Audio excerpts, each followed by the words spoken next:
La lucidité serait cette capacité à regarder nos propres pensées, conditionnements, croyances de manière claire.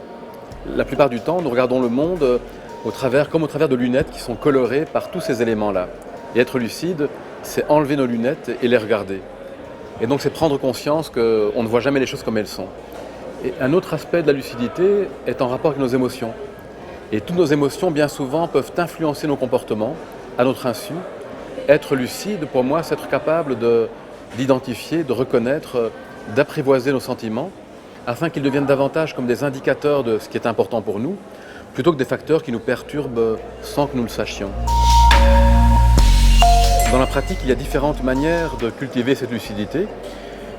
Je pense qu'un point commun de toutes les approches, c'est de s'arrêter régulièrement, de se déposer, pour pouvoir justement regarder notre propre manière de fonctionner.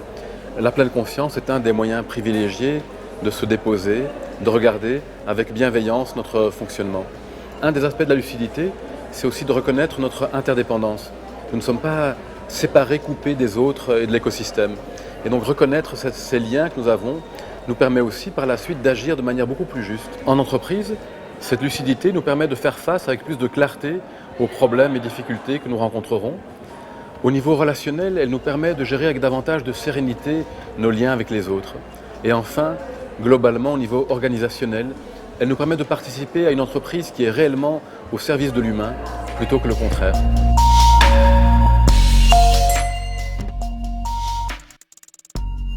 Cette pratique de la lucidité, de la pleine conscience, nous permet d'entrer en relation différemment avec nos propres pensées, nos propres émotions, particulièrement dans les moments compliqués, difficiles, où nous aurions tendance à nous replier sur nous-mêmes et avoir des comportements pas toujours adaptés au contexte. Et cela aura un impact bien évidemment sur nos relations, qui seront davantage apaisées, mais également plus largement sur le contexte économique.